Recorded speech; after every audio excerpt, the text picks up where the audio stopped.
कैसे काबर ते मोला दगम डारे गोरी रे का जमाना आगे अपन मन के वो। कैसे काबर ते मोला दगम डारे गोरी रे का जमाना आगे अपन मन के वो। मान ले न कहना तझन कर वो नखरा, मान ले कहना तझन कर वो नखरा, ये वो गोरी मोरे मन के। कैसे काबर ते मोला दगम डारे गोरी रे का जमाना आगे अपन मन के वो। कैसे काबर ते मोला दगम डारे गोरी रे का जमाना आगे अपन मन के वो।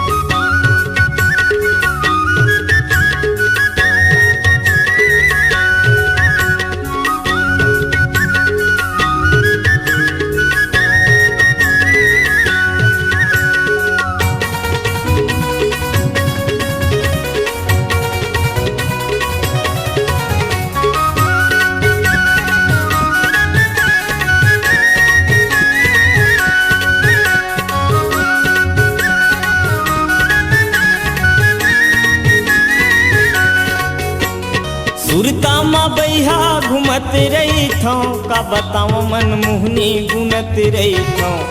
मिर्गिन के बानी रे हिरनी के चाल, पतली कमरिया उम्र 16 साल। सुरता माँ बैहा घूमत रही थो का बताओ रे दीवानी गुनत रही थो।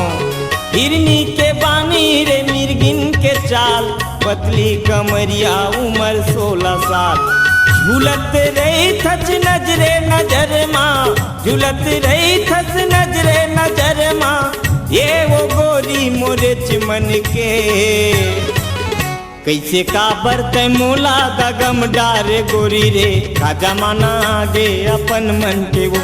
कैसे काबर ते मोला दूसर जाने रानी रे का जमाना आगे अपन मन के वो।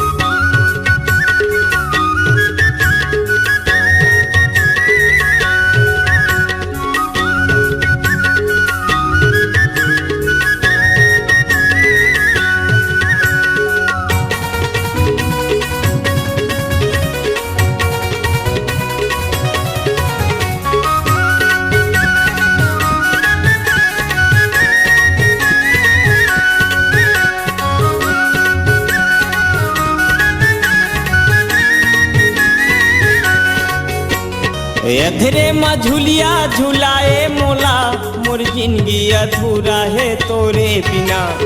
रतिहा माँ नींद बैरी आवे नहीं, तोर सुरता बैरी भुलावे नहीं। अधरे माँ झुलिया झुलाए मोला, मोर जिंदगी अधूरा है तोरे बिना। रतिहा माँ नींद बैरी आवे नहीं, तोर सुरता रानी भुलावे नहीं। झूलत रही थस नजरे नजर माँ, झूलत रही थस नजरे नजर माँ, ये वो गोरी मोरे मन के। कैसे काबर ते मोला दूसर जाने गोरी रे का जमाना आगे अपन मन के वो।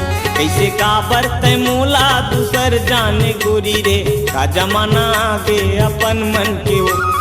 मान ले न कहना तझन कर वो नखरा, मान ले कहना तझन कर वो नखरा, ये वो गोरी मोरे मन के।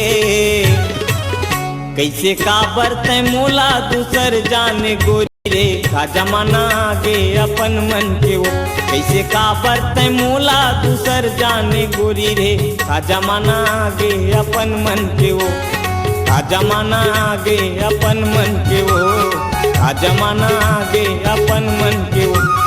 का जमाना आगे अपन मन के वो, का जमाना आगे अपन मन के वो। का जमाना आगे अपन मन के वो, का जमाना आगे अपन मन के वो।